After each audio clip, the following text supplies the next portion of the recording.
Welcome back, Coaster Nerd fans. In this video, I will be giving my top 10 favorite parks that I have personally been to. This is all personal opinions, so if you don't like them or you disagree with what I say and how I rank the parks, which I'll be giving in-depth reasons why I like these parks, these are my personal opinions, so you can't really get mad. I can understand why some of these parks would be in different spots for other people, and yeah, just keep in mind, these are all my personal opinions. So yeah, let's get into this video with number 10.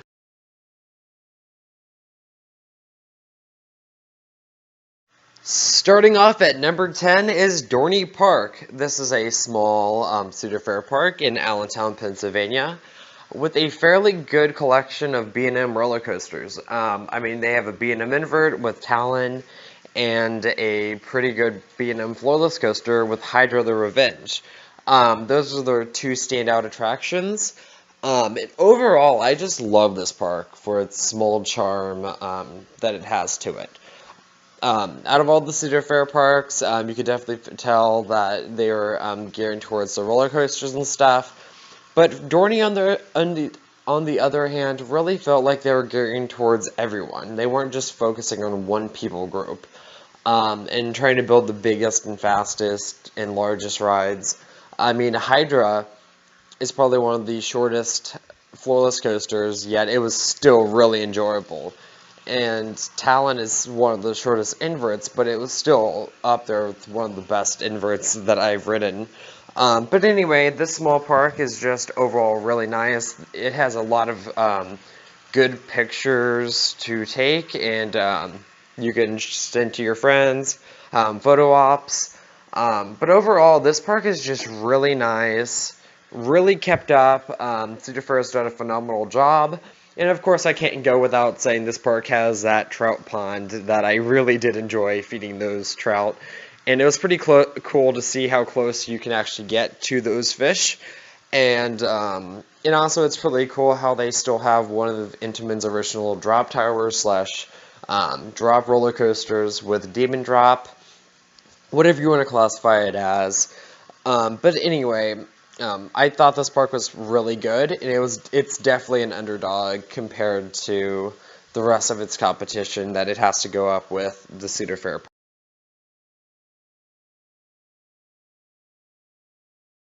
Number 9 is Kentucky Kingdom. This is a small, used to be Six Flags park out in Louisville, Kentucky.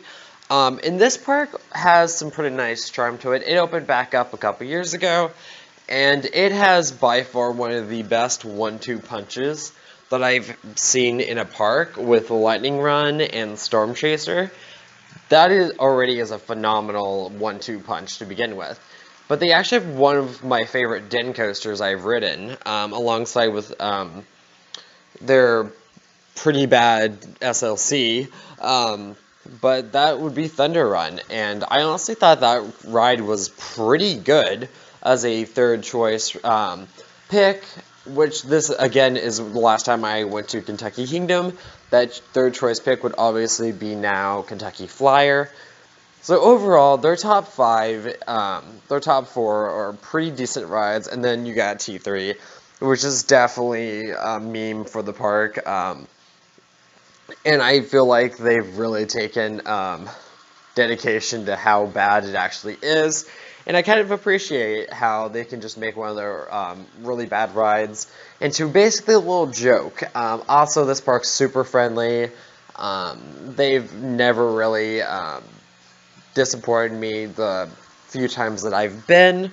And their water park's also phenomenal. It's connected with the dry park. I mean, you literally can just stumble into it trying to find Thunder Run and Storm Chaser and Kentucky Flyer, which is pretty much in the water park. But it's a really nice park. They have really good food, quite a few live entertainments. But yeah, overall this park was really nice. It was also really well kept, but it does have its little kinks to it, like the bridge, or you can walk across the road. But yeah, those are the few little things I was like, oh, that's kind of weird. You don't normally see in an amusement park. But anyway, it's definitely very much an amusement park, not a theme park. And overall, I really like Kentucky Kingdom. But it's facing up against a lot of really good parks. So that's the reason why I'm putting it at number 9.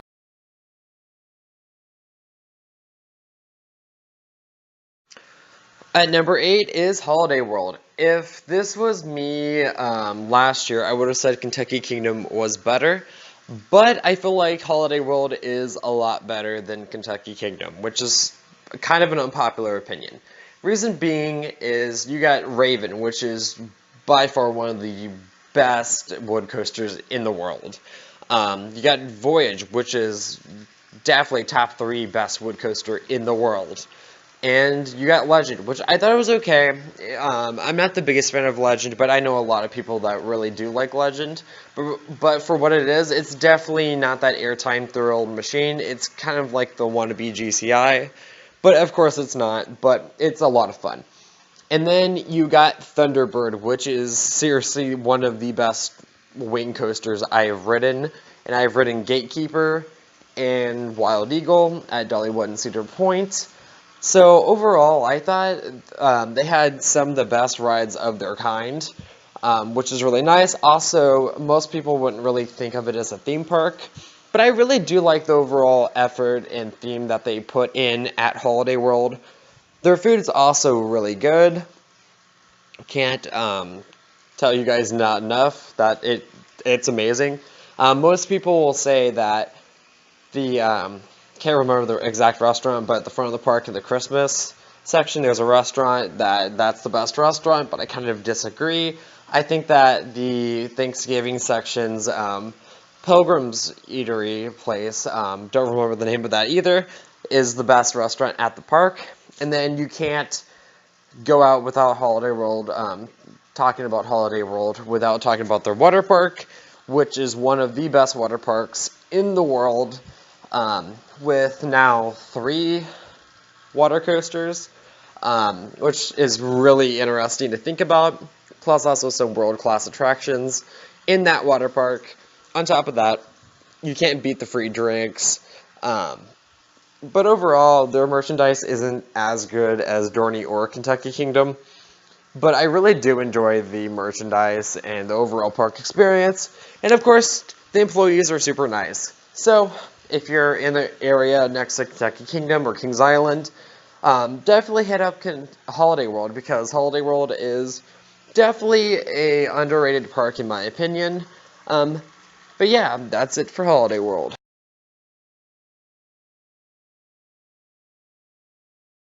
Number 7 is SeaWorld Orlando. This is a park that I've been to a trillion of times. I've been to SeaWorld before Manta was even built, so that just tells you already how long I've been going to SeaWorld. So I've been going there since 2005, around there. Manta opened up in 2009, so I've been going to SeaWorld for a long time. So I've seen this park grow drastically over the past, hard to imagine, but 20 years, almost 20 years now.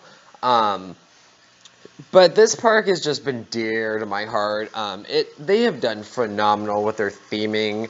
Of course, this is a SeaWorld park, so you're going to have some animal interactions with some really nice theming. And also going along with the SeaWorld thing, or not SeaWorld, Holiday World, with having the best of their kind, SeaWorld Orlando also has some of the best of their kinds. Most people can't argue that Journey to Atlantis is one of the best water coasters, especially with theming in the world. Kraken's one of the best floorless coasters in the world. Mako is one of the best hyper coasters in the world. On top of that, Manta is one of the best flying coasters in the world. Of course, Flying Dinosaur and Tatsu look better, but for the time, SeaWorld had one of the best flying coasters in the world.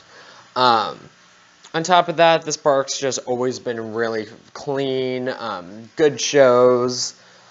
The animals all look healthy. I really can't like say anything bad about them, looking mistreated or anything. But overall, SeaWorld has a soft spot in my heart. Same with another park, which is quite a bit higher on this list. But we'll get to that in a bit. But yeah, that is it for SeaWorld.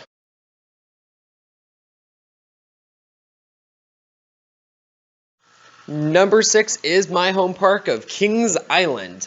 This would be a lot higher on the list if Vortex was still there. A lot of you know that I am a diehard Vortex fan, and I sadly didn't get one of the rails for Vortex. But even then, Kings Island still has a phenomenal lineup. Even though most of the rides I dread and hate with a burning passion, example Banshee. But something really unique with Kings Island is they had the first suspended coaster and from Arrow, and they had the last suspended coaster from Arrow, which, funny enough, they're both called the Bat. The old one, or the new one, used to be called Top Gun, but they renamed it in homage to the original Bat. That was a failure, which also is where Vortex was sitting, which where the original Bat used to lay. But also, you have to keep in mind, they have some legendary rides to begin with. On top of that, with the Beast, the Racer, Banshee, Diamondback, Mystic Timbers, just some of those rides that are really legendary. This is the park I've been to the Haunt event most often, and the only Halloween event I normally go to. Overall, though, the employees are super nice. Never really had any problems. I've met some of my best friends from Kings Island.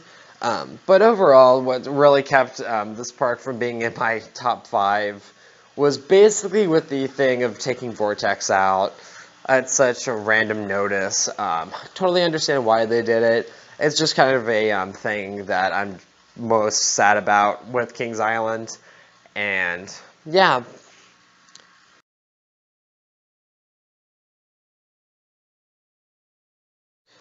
Number 5 is Dollywood. The reason why Dollywood's this low on the list, which is kind of surprising, is the theming's amazing, the employees are amazing.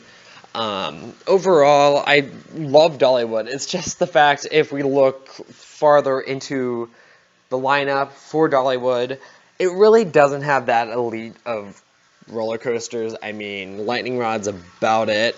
When it comes down to roller coasters and elite coasters, I didn't even think about going to Dollywood until Lightning Rod opened up, believe it or not. But overall, even without Lightning Rod, and if I would have gone, I would have loved Dollywood. The people there are so nice. It's themed so nicely.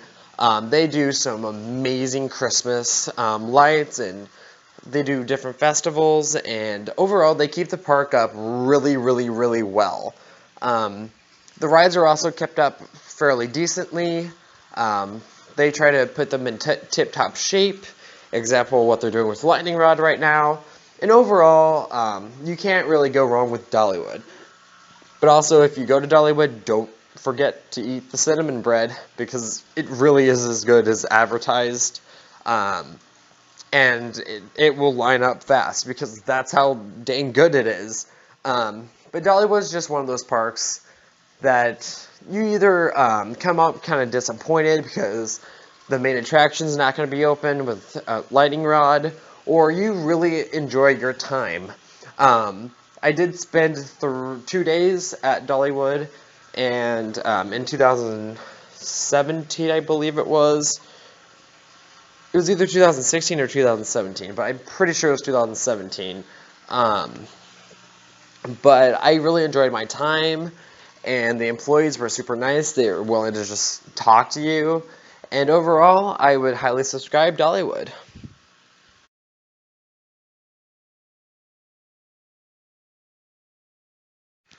For number 4 is Hershey Park. This is honestly a park, besides Dorney, that really blew my expectations out of the water of how good the park actually is. I really wasn't going into Hershey Park like, oh, it's going to be a really good park. It's going to be in my top 5 of my favorite parks at all. And it blew me away. Honestly, I never thought that you could actually turn in a Hershey company, which is known for chocolate and stuff, into a really good theme park. So I'm just going to say congrats to Hershey for blowing my mind. You guys did amazing. The park is over 100 years old, though, but still, though, the rides are phenomenal, especially with Sky Rush. Sadly, I didn't get to ride Storm Runner. Hopefully soon, though, I will be riding Storm Runner. I'll let you guys know. That's kind of a little sneak peek of what soon's going to be happening. And then, on top of that, you got Wallowed Cat, which honestly I thought was super underrated. Lightning Run, and of course, Candemonium, new for 2020, is a pretty good B&M hypercoaster. Of course, I don't think it's as good as Mako or Diamondback or Nitro, but still, it's a phenomenal ride. Hershey Park is also so pretty. Also, while you're there, this doesn't get talked about enough, but if you ever try their lemonade, it's really good lemonade.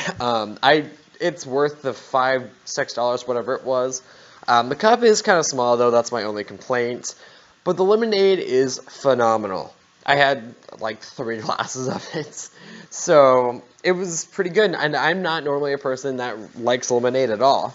And it is also freshly squeezed, also. So props to Hershey Park to actually put that much time and effort into doing guest satisfaction. Also, the security guards and the employees were so nice. And also, on top of that, Hershey Park has a free locker system. So that's also another props to Hershey Park. But the only downside I really have with it is I think you should have like some type of like certificate or like a receipt being like, oh yeah, here's your locker. You have to remember your locker number. By the time you have that hour wait for Candemonium or Sky Rush, you're kind of like, I don't remember what my locker number is. But the employees were super patient, they were super nice, and they were helping people get their bags out that forgot their numbers. So, congrats to Hershey for actually having really amazing employees. Even during this pandemic, you guys were super patient, and you guys did phenomenal. So yeah, Hershey Park is my number 4 park.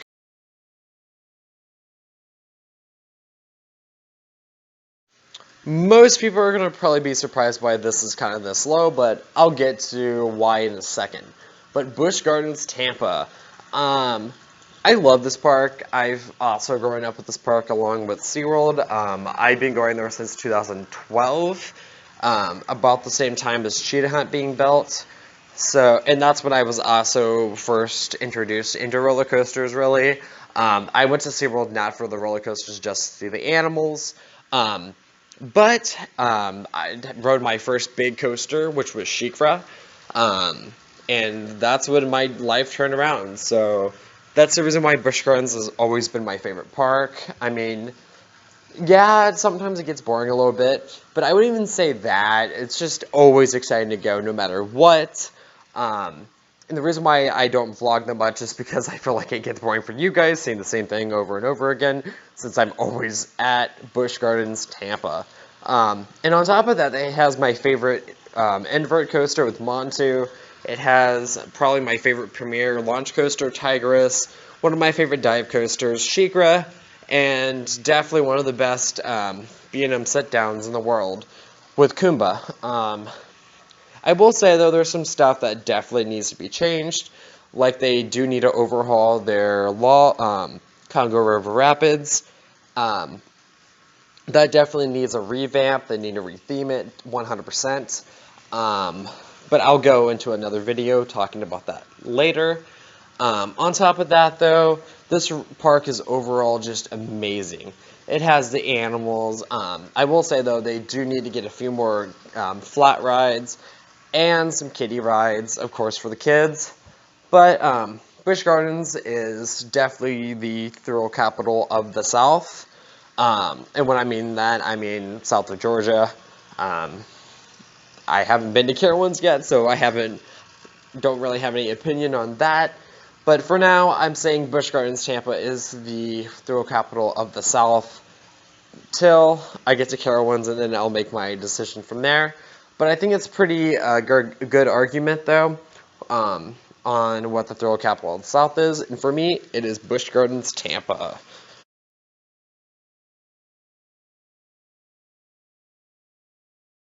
Number 2, and this might make a lot of people super mad, but that's Cedar Point at Sandusky, Ohio.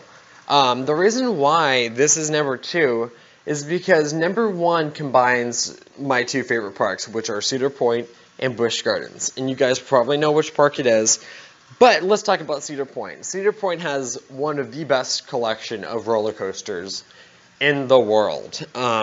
You got Steel Vengeance, you got Maverick, you got Top Thrill Dragster, you got Millennium Force, if I dare say Raptor and Rougarou, which are honestly really good rides, and a lot of people don't see them as good rides. Basically growing up with Busch Gardens and stuff, seeing Cedar Point skyline for the first time, it was just like, this is a lot bigger than I was expecting. Also, I rode my first Giga and Strata with Top Thrill Dragster and Millennium Force.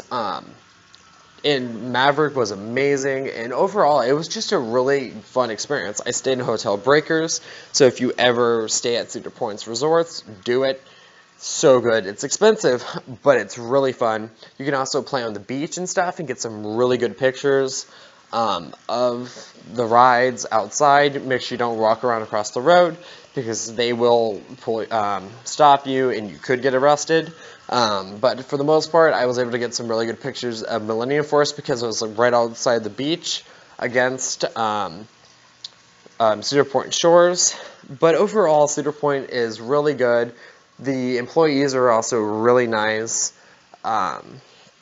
They took care of me and my family really good. I never really heard any complaints. Besides the fact that Top Thrill Dragster kept breaking down, and them casually shutting Steel Vengeance down because of a rain, which I can understand. I mean, it could valley because it was pretty windy also. Oh, also on top of that, talking about valleying, Gatekeeper also was closed the second day I went because it valleyed. You guys probably saw that video. I was there. I did not take that video, but Gatekeeper valleyed, which was kind of funny because I was actually heading over to Gatekeeper to ride it. So that happened. But anyways, Cedar Point, number 2. And here's number 1.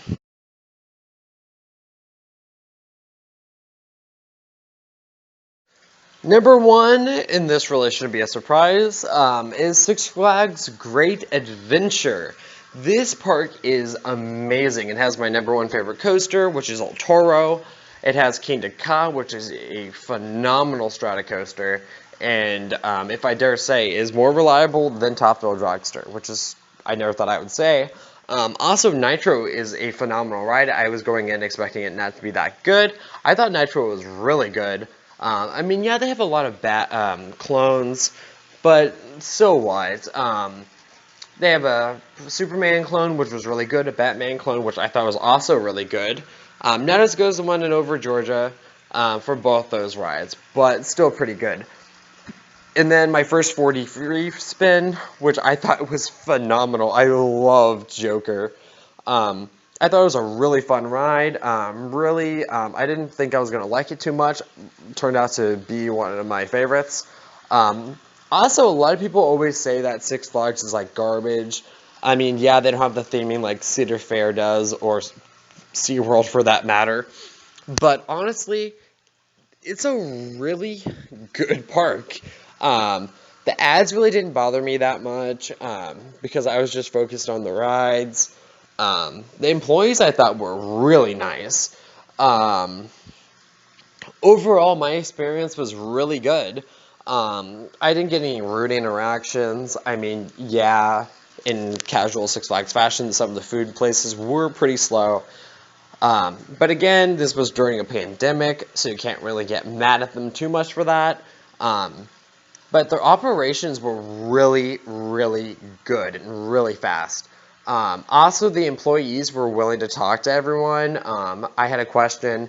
They answered my question about, because I totally forgot what Runaway Mine Train was, the manufacturer for that. They told me Arrow and showed me like a little documentation for it that Arrow gave them, which I thought was really cool. Obviously, it was printed, reprinted, but again, it was a little certificate.